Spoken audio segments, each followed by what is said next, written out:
출신의 윤장현 광주시장이 공식 업무를 시작했습니다. 민선 6기 첫날을 시민과 함께했습니다. 이낙연 전남도지사는 취임사를 통해 변화와 혁신의 필요성을 강조했습니다. 인구 200만을 회복하고 유지하는 것이 꿈이라고 말했습니다. 지방자치단체장들의 취임 풍속도가 바뀌어가고 있습니다. 성대하고 요란했던 취임식이 검소하면서도 뜻을 담은 의미 있는 행사로 치러지고 있습니다.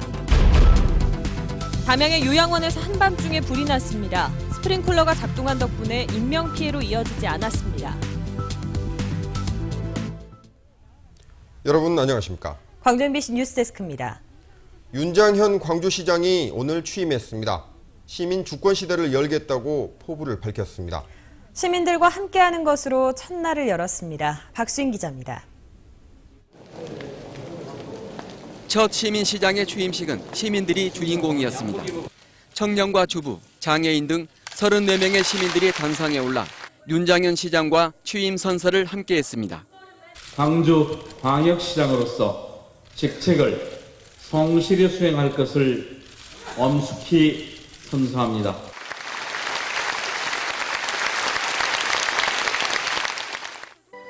한 예술가는 첫 시민시장에 거는 희망과 기대를 샌드 애니메이션 작품에 담아 윤 시장에게 전했습니다.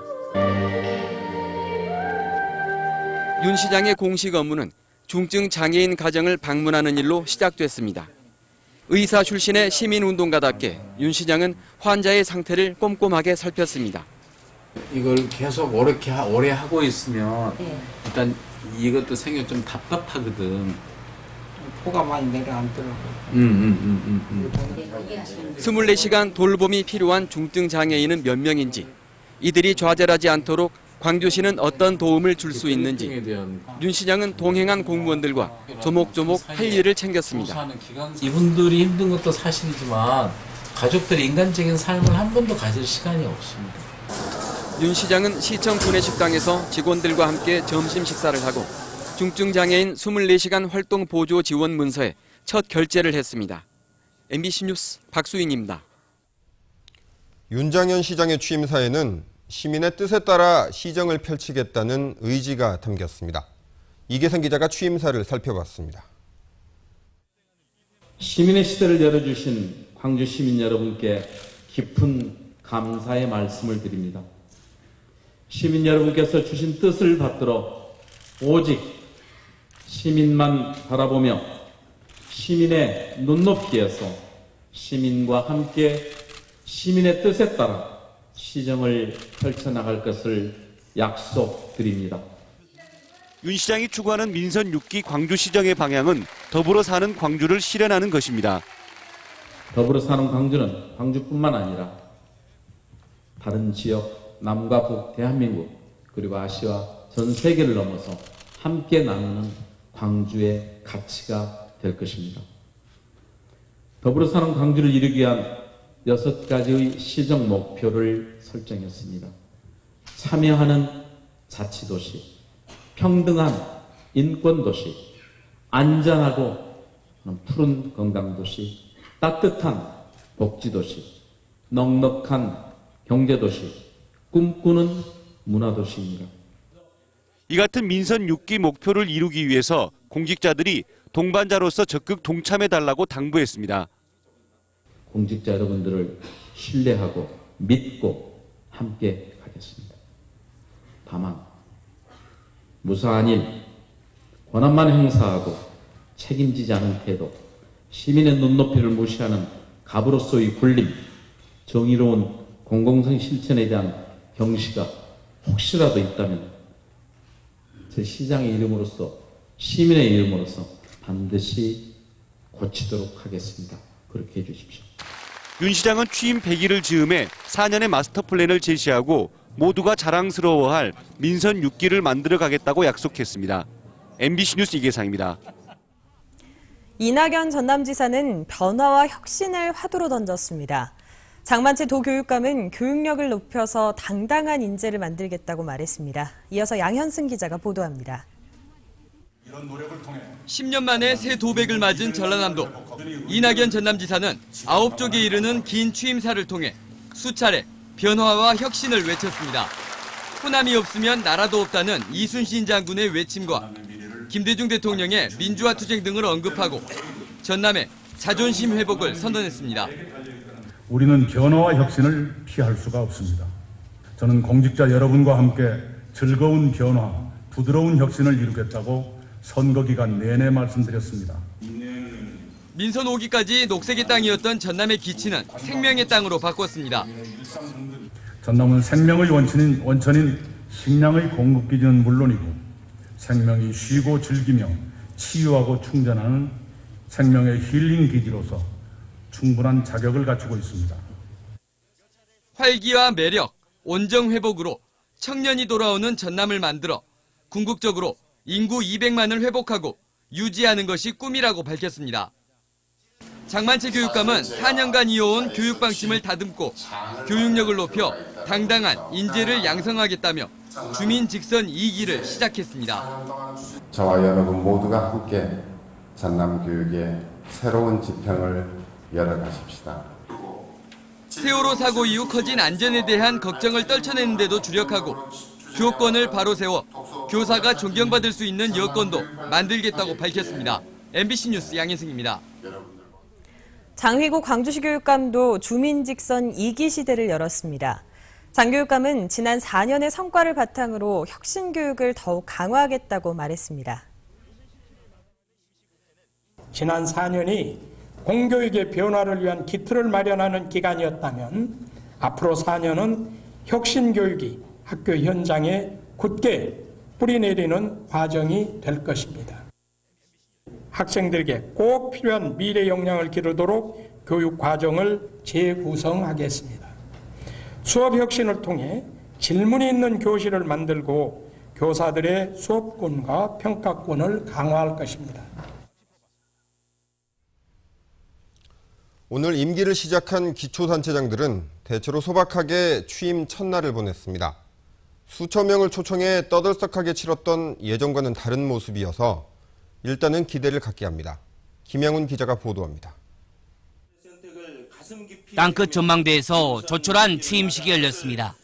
참석자도 150여 명 안팎, 축하 화환도 받지 않고 취임 선서 등만 간단하게 진행됐습니다. 첫째, 권위적인 그 행사에서 탈피하고요. 그리고 국민들과 함께 어울려서 가는 이런 행사를 추진하고자 했던 것입니다. 대규모 인원을 동원해 관행적으로 실시해오던 취임식이 달라지고 있습니다. 지역민과 함께한다는 인식을 심어주기 위해 취임식을 축소하고 간소화했습니다.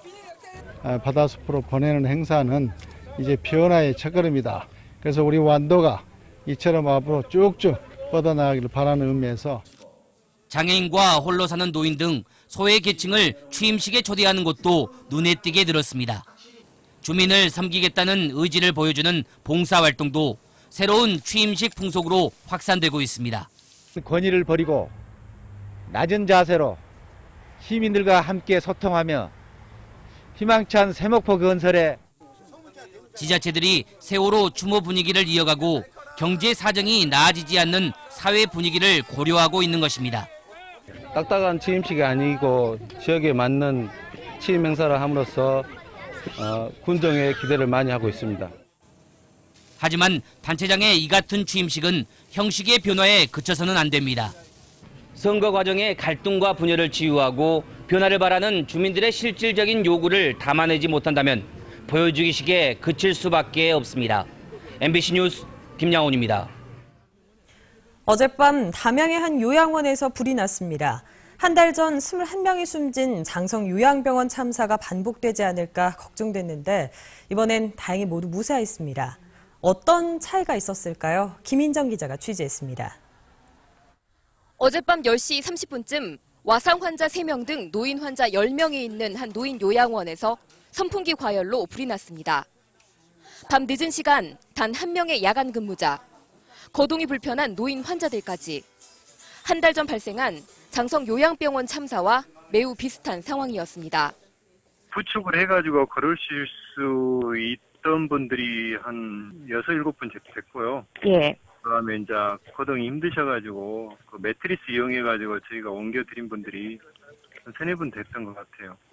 그러나 결과는 완전히 달랐습니다. 장성 요양병원 화재가 6분 만에 초기 진화됐는데도 21명이 유독가스를 마시고 숨진 것과는 대조적으로 단 한 명도 다치지 않고 구조됐습니다. 불이 난 사무실 바로 위쪽에 스프링클러가 설치가 돼 있었는데 불이 나자마자 바로 작동했습니다. 요양병원과 달리 요양원에선 이미 의무사항인 스프링클러가 대형 참사를 막는 데 결정적 역할을 한 겁니다. 스프링클러가 저희 모든 어르신들이나 직원들이나 우리 요양원을 살렸던 것 같아요. 스프링클러 덕을 정말 톡톡히 봤고요. 노인 환자들이 구분 없이 이용하는 두 시설이 스프링클러 기준이 다른 게 부당하다는 지적에 국회는 오는 8일부터 요양병원 역시 스프링클러를 의무화하도록 법을 개정했습니다. 그러나 강화된 소방시설 기준은 새로 짓거나 문을 여는 요양병원에만 적용되고 기존에 있는 1,200여 개 요양병원은 제외돼 대책 마련이 시급해 보입니다. MBC 뉴스 김인정입니다. 광주지검 해경수사전담팀은 직무유기와 허위 공문서 작성 등의 혐의로 관제 업무 담당자 2명과 CCTV 관리자 1명 등 진도 VTS 소속 해경 3명에 대해 구속영장을 청구했습니다. 검찰 수사 결과 영장이 청구된 관제 업무 담당자 해경 2명은 세월호 침몰 당시 2명이 정위치에서 근무를 해야 했지만 1명만 관제 업무를 본 혐의고 또 이 사실을 감추기 위해 교신일지도 2명이 한 것처럼 조작한 혐의입니다. 검찰은 당시 CCTV 영상이 3개월치가 삭제됐다며 이것도 근무 태만을 감추기 위한 것으로 보고 있습니다. 배임 혐의로 수사를 받아온 전남대병원 이모 교수가 직위 해제됐습니다. 전남대학교는 교육부가 이 교수의 배임에 대해 감사를 벌인 결과 징계를 권고해와 지난 23일 징계위원회를 열고 검찰이 수사가 끝날 때까지 중징계를 보류하고 일단 직위 해제했다고 밝혔습니다. 이 교수는 전공의들과 나차를 빚으며 국가권익위원회에 비위 문제와 전공의 부당 대우로 신고된 바 있으며 공금 수백만 원을 배임해 병원에 손해를 끼친 혐의로 현재까지 검찰 수사를 받고 있습니다. 민주노총 금호고속지회는 지난해 12월 대법원에서 2010년 노조 설립 당시 금호고속지회에게 단체 교섭권이 있다는 판결이 나왔음에도 사측이 교섭을 하지 않고 이의 신청을 했는데 법원이 4개월 동안 판결을 내리지 않고 있다고 지적했습니다. 노조는 사측이 손해배상 소송과 가압류로 탄압을 하는 상황에서도 법원이 판결을 미루고 있어서 사측이 교섭에 나서지 않을 빌미를 주고 있다고 강조했습니다. 세월호 국정조사특위가 오늘 진도가 아닌 국회에서 기관 보고를 받았습니다. 그동안 해양수산부와 해경의 기관 보고 장소를 두고 이견을 보였던 여야는 어젯밤 늦게 이주영 해양수산부 장관이 국회 기관보고에 출석하기로 하면서 국회로 장소를 확정했습니다. 당초 여야는 실종자 가족들의 요구에 따라 진도에서 기관보고를 받는 방안을 논의했지만 새누리당이 반대하면서 논란 끝에 국회에서 진행하게 됐습니다. 금호타이어가 7년 만에 금융위기로 중단됐던 미국 조지아주 공장 건설에 착수합니다. 금호타이어는 조지아주 메이컨에 4억 1,300만 달러를 투입해 2016년 준공을 목표로 연간 400만 개 생산 능력을 갖춘 공장 건설을 추진한다고 밝혔습니다.